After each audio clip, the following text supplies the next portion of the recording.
3, 2, 1.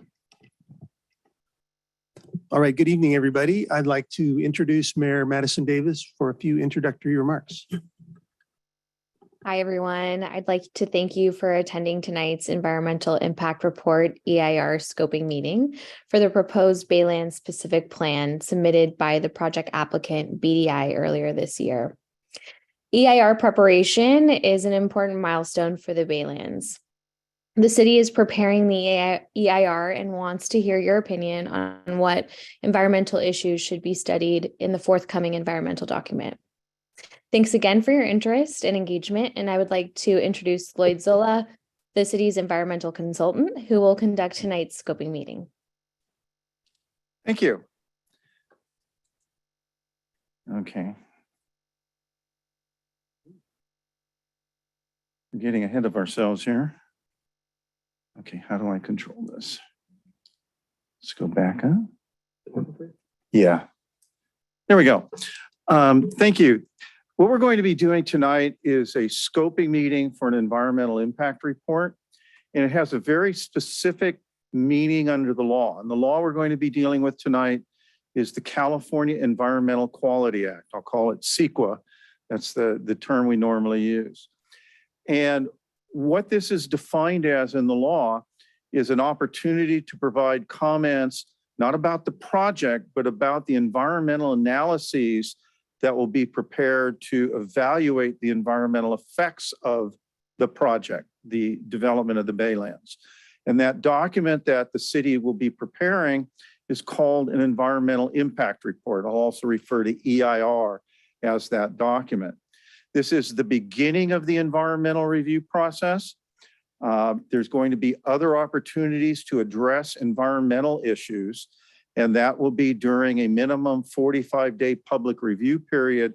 When that EIR is prepared, it will be published. There will be public notice of the document, and then the public and public agencies will have a minimum 45 days to provide comments on the environmental analyses in that document.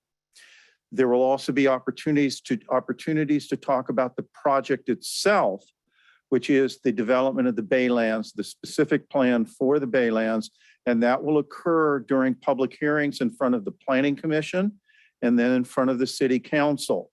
The city is precluded by law from making any decisions on the project, any decisions regarding development of the Baylands. Is it good? Is it bad?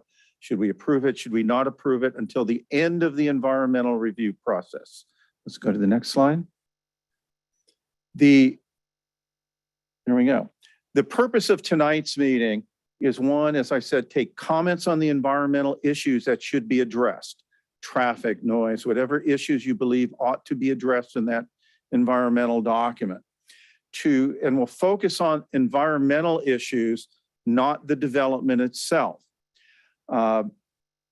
The comments tonight will inform the preparation of the environmental analyses, and comments on the project really should be occurring as part of the public hearings at the end of the environmental review process. The meeting is being recorded. All comments tonight will become part of the record. Each person who desires to speak will be given 5 minutes to do so. And for those in the audience, we do have speaker cards here. Otherwise, Jeremiah will be calling on people who are attending via Zoom. Written comments will be accepted through May 26th. Comments on the scope of the environmental analysis. Next. Okay, we can go to the next one. A little bit of background. Back in 2018, the City Council adopted a general plan amendment, and then the public voted on Measure JJ, which essentially approved the general plan amendment. This set the basis for development of the Baylands, set the rules, and those rules are 1,800 to 2,200 dwelling units, a maximum of 6.5 million square feet of commercial office space, plus another 500,000 square feet of hotel area. And also set development policies for the site. So if you look on the city's website, look up the general plan, there will be a chapter or policies developed by sub area, And you'll see policies for the Baylands related to sustainability, fiscal responsibility, infrastructure, habitat, open space, and other issues. Next. And we can go to the next one. Now, Baylands Development Incorporated, BDI, has submitted a specific plan to the city. Specific plan is essentially a very detailed document, zoning document that outlines their plan for development of the Baylands. They are proposing 2,200 dwelling units, 6.5 million square feet of commercial use, 500,000 square feet of hotel use, essentially the maximums permitted under General Plan Amendment 118 and Measure JJ. You see the land use plan there. Their residential uses, there's 3 different types of land use types. High density residential, basically buildings up to 8 stories in height, with some 20+ story residential towers along the Caltrain right-of-way. Mid-density buildings up to 8 stories, and low-density units, 3-story attached and detached units.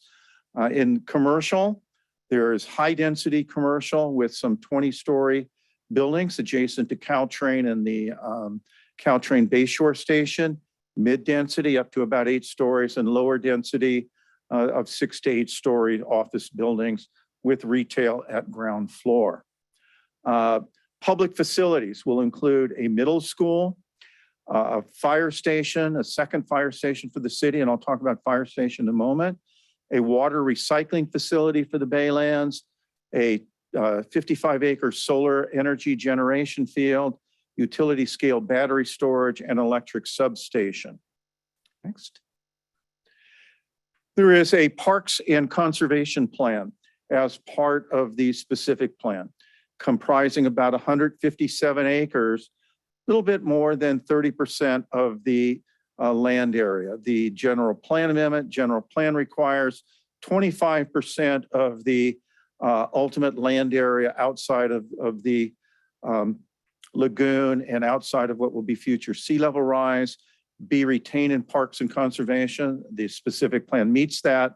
Of that 57 acres, there are traditional parks, both active and passive parks, resource conservation, primarily habitat restoration, public safety, which is an open detention basin, as well as managed production of resources. Part of the project will be moving the Mission Blue Nursery, which is used for propagation of plants for San Bruno Mountain Conservancy.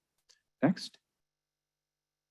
And now I'll just talk a little bit about the process we're going through. We can go to the next one. Back in February of 2020, there was a notice of preparation that an environmental impact report was being prepared. That solicited comments regarding the scope of analysis to be included in the EIR that we're now preparing. There was a scoping meeting then. We are holding a second scoping meeting, and now there is an updated notice of preparation to describe some changes to the project description.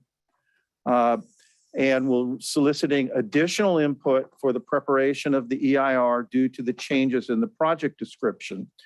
Those comments on the notice of preparation regarding what should be in this EIR will be accepted up through May 26th.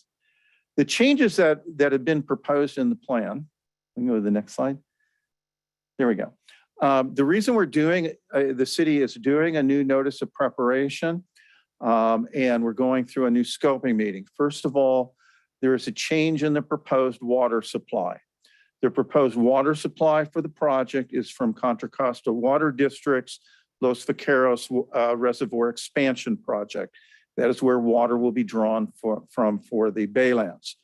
Fire station. The proposal is to relocate the city's existing fire station to 140 Valley Drive, and then build a new fire station within the Baylands. This is being proposed actually as part, it's not in the specific plan itself, it's part of a discussion between the city and North County Fire Authority. And electrical facilities being proposed that were not part of the previous specific plan include utility scale battery storage, electrical substation within the Baylands, as well as the utility connections from the Baylands to the Martin substation, along with some improvements at the Martin substation.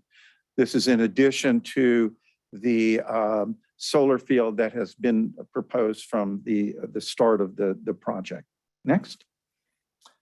The process following tonight and the close of this review period on May 26th is the city is in the process now of preparing a draft environmental impact report.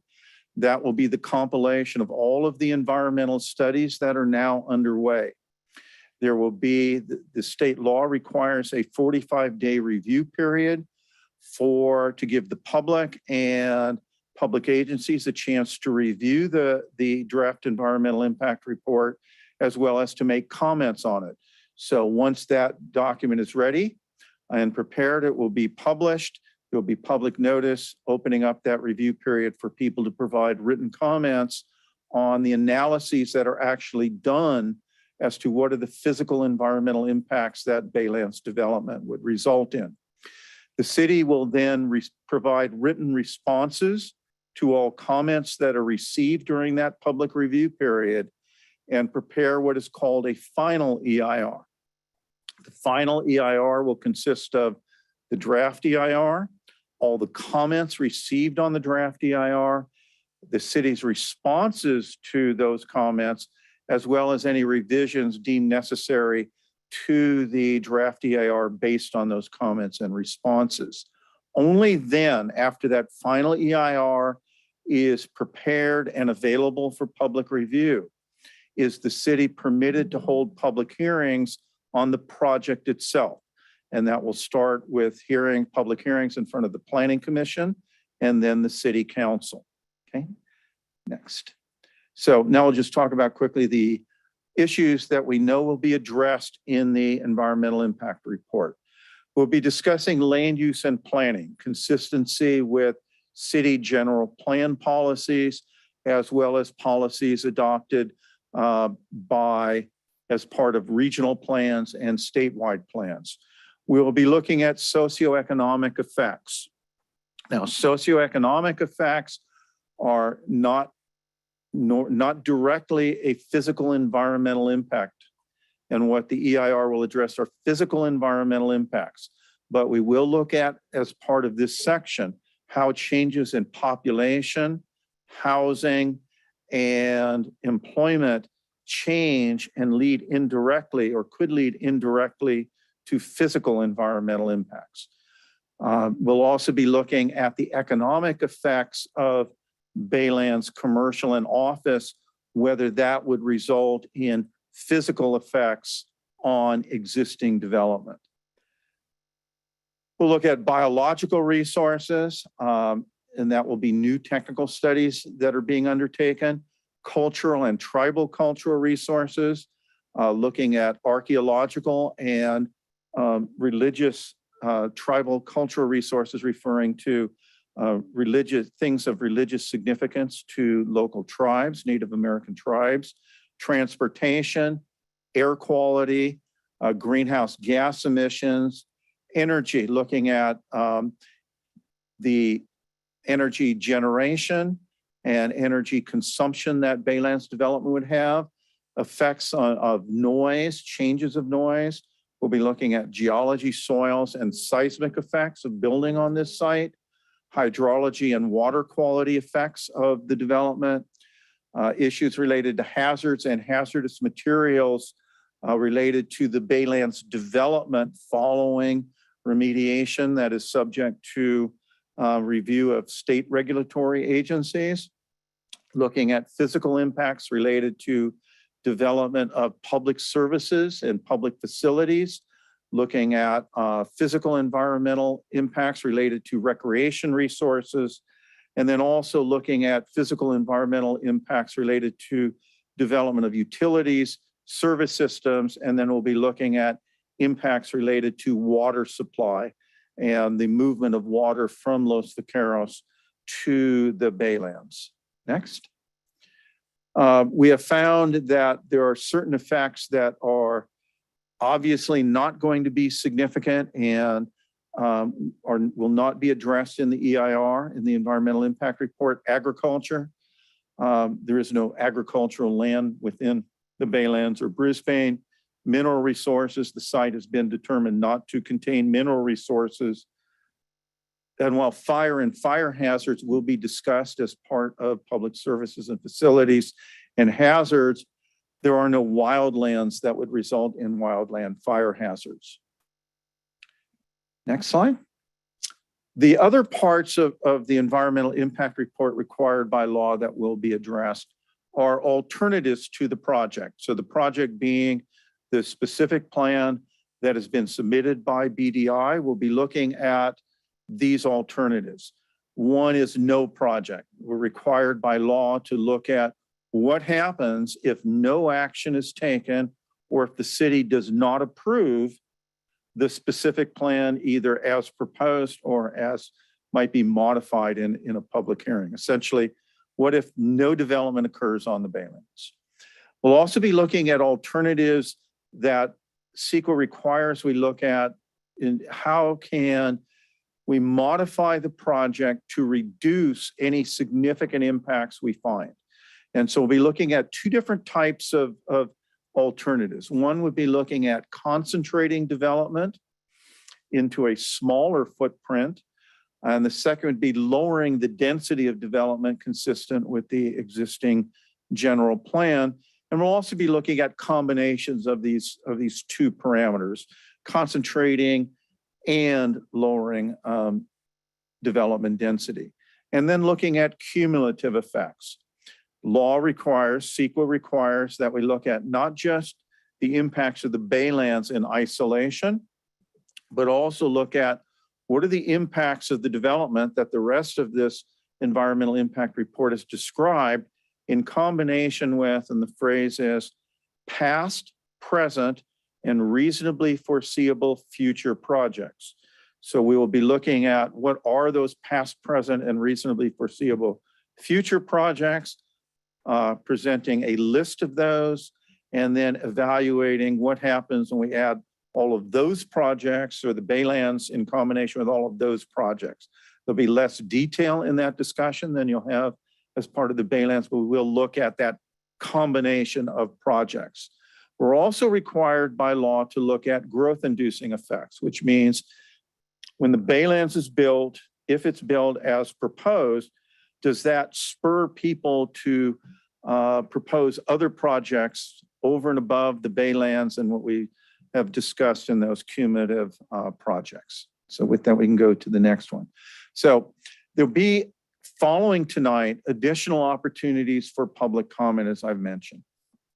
Through the 26th of May, the city will be accepting written comments on the notice of preparation, looking for comments from the public and public agencies as to the types of environmental studies the city should be undertaking for this project. And then once that environmental document, the EIR, is prepared, a public review period to take comments on the studies themselves. Are they complete? Are they adequate? Should the city have undertaken other studies? And then following that review process on the environmental side, there will be public hearings to take comments specifically on the project. Is it a good project, not a good project, should be approved, modified, and so on. And that will occur before the Planning Commission and City Council. So we can go to the next slide. So what we'd like tonight are public comments on what kinds of studies you believe should be included in that environmental impact report. So at the end of the environmental review process, the City Planning Commission and City Council can make an informed decision regarding development of the Baylands. Comments can be made on the notice of preparation. What kinds of studies should the city be undertaking tonight in person for those of you who are here? They can be made via Zoom for those who are watching this via Zoom. And there's also a dial-in number for those who wish to make comments that way. So if you also want to look at the project, the specific plan that we're talking about, doing the environmental for, We'll leave this slide up through the evening, but this shows where on the city's website you can find the Baylands specific plan as it was proposed to the city by Baylands Development Incorporated. And so with all that, I turn to Jeremiah to invite our speakers. All right, first up is Chris Puglisi. And as a reminder, you got about 5 minutes.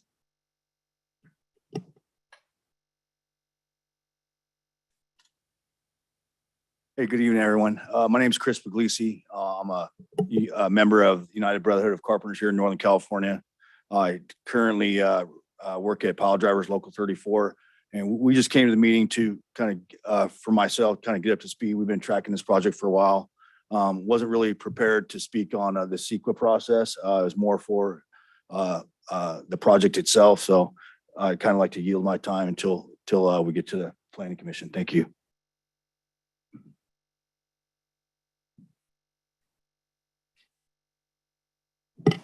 All right, next up is Brian Shields. And if you're in the Zoom, please raise your hand if you wish to make a comment. How's it going this evening? My name is Brian Shields. I'm a field rep for Carpenters Local 217, located in Foster City, covering San Mateo County. And wanted to come here tonight, talk about a little bit about labor standards. With such a large development, we should certainly need some sort of standard for the folks that are going to be building it. We touched on socioeconomic. And by the way, let me thank you for your breakdown of EIR and CEQA. That was probably the best and comprehensive one that I've ever heard. On the socioeconomic bullet point that you had up there, right?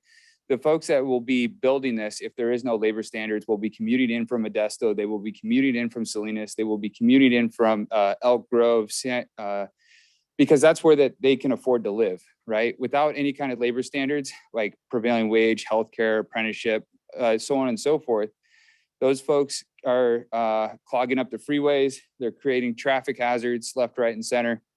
And that's not, I mean, this is a net carbon zero project. That's not what it stands for in any kind of way. So we're here tonight to speak hopefully to the developer, as well as go on the record as showing up and talking about the need for labor standards.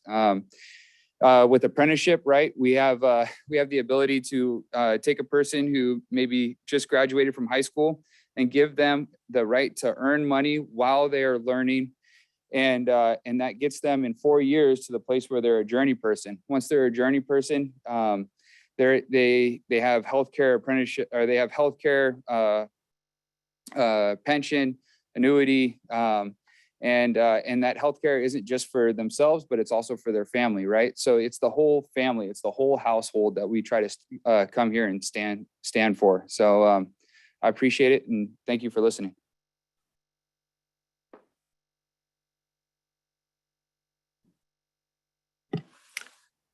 Manisha Kothari, I'm going to allow you to talk. Hi, this is Manisha Kothari. I am the Alternative Water Supply Program Manager for the San Francisco Public Utilities Commission. We are the wholesale water service provider to the city of Brisbane. And I just wanted to make the comment here that we do not agree with the characterization of the Los Vaqueros Reservoir Expansion Project as the water supply for this project, and we will be providing a written comment. The Los Vaqueros Reservoir Expansion Project is a storage project, does not have a water supply attached to it, and we are participating so far in the planning of the Los Vaqueros Reservoir Expansion Project. We have not yet determined full participation. The city of Brisbane is not a member of the Joint Powers Authority currently that manages that project. So I'd like to make that comment. We will provide a more comprehensive written comment during this comment period. Thank you.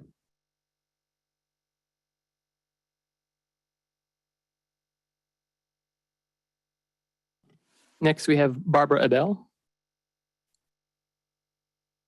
Hi, I heard something that was kind of a little alarming or worrying to me.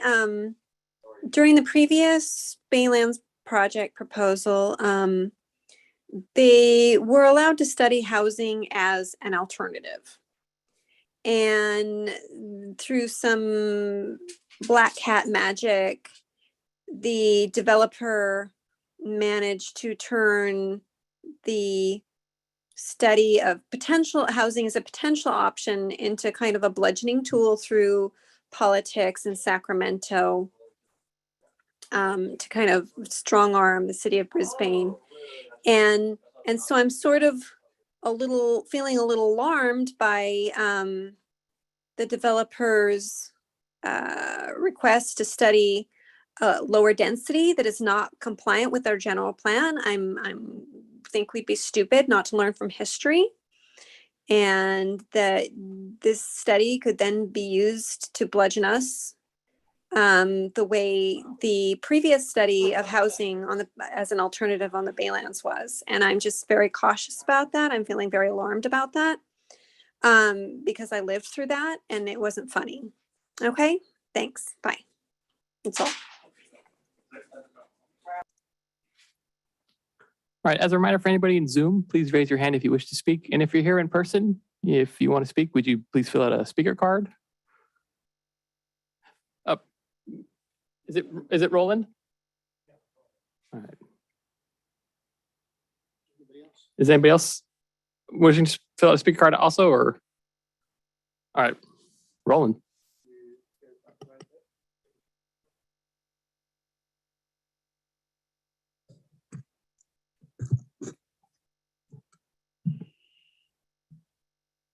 Is this on? Yeah, it is. So the main thing I want to talk about is circulation, is a transportation, how this works. And I know it's a mouthful, but how multimodal integration, which are all these different modes, how we're going to integrate them, is going to make it possible if we somehow revise what's being proposed for people to transfer back and forth, seamlessly without having to get onto a shuttle, etc. So next slide, please. So this is what they're proposing. So that's one of the slides from the community meeting. I think it was either February or March. You see Caltrain at the bottom. You can't quite see in yellow Muni's, the Sunnydale station. Then the purple line, that's the Geneva-Harney extension, which is going to have bus rapid transit, and all these things are in different places. Next slide, please. So, yeah, so this is a continuation. That's the next slide in the presentation. In blue, you see Geneva-Harney, Caltrain's at the top, and then to the left, I guess, which is the west side. That's where Muni is, and none of this stuff hangs together. Next slide, please. So that's the problem. So this stuff is just all over the place. So let's just suppose you're on BRT. You're coming from Balboa Park, for instance. You want to get onto Caltrain. How does that work? Well, basically, it doesn't work. And then so you got the circles. Top left is Muni, Sunnydale. Top right is Caltrain. Down there is Geneva-Harney, which is where the BRT is going to be. And actually, that dot that I got over there for the shuttle, that is where everything needs to happen. So next slide, please. So that's a proposal.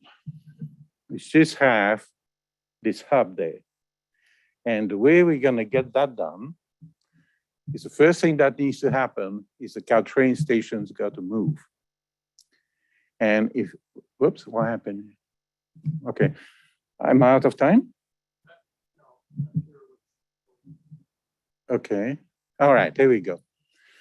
So the Caltrain station needs to move.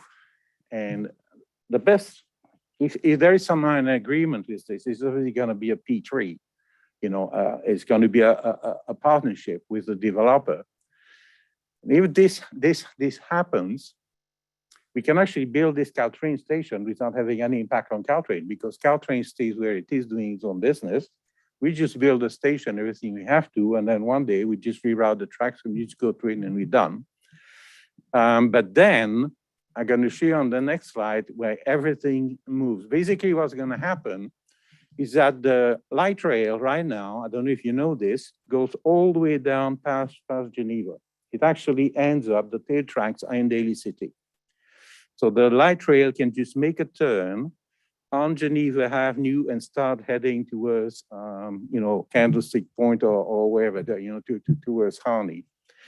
The BRT, we already know where it's going. Everybody's happy with that, okay? And we've got all the pieces. Next slide. So 6 big smooth. So first of all, let's bring on the dirt. They've got this area there that's, flood prone and contaminated and everything. We raise it by 30 feet, okay? Then we build a train box, which is 30 feet deep. So the track stays where they are, but everything around there has moved up 30 feet. And by the way, we've just done this in London. I don't know if you know Stratford City, that's exactly how that was built. And the dirt came from the tunnels, but here we done everything. Well, maybe San Francisco helped us with tunnels. Then we covered the train box. It's just disappeared, it's gone. The developer can now build above it. In London, they didn't, they just left it as an open trench, that's up to them. Then we reroute the Caltrain tracks to the new box, and then Caltrain, once they move to the new station, vacate everything that they got over there, turn it over to the developer, and now these funky parcels they got bigger parcels, they can do a lot more intelligent things with what's left there. Next slide, please. Yeah, I'm done, that's it. So that's what it looks like.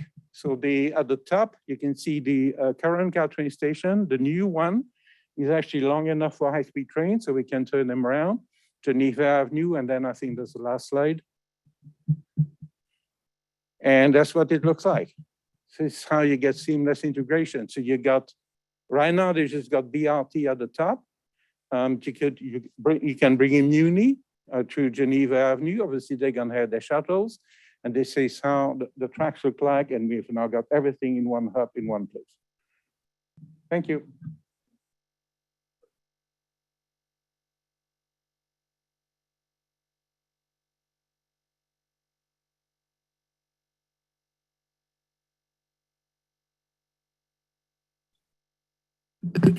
Well, given that's everybody's who wants to speak tonight, thanks for your time, and this meeting is adjourned.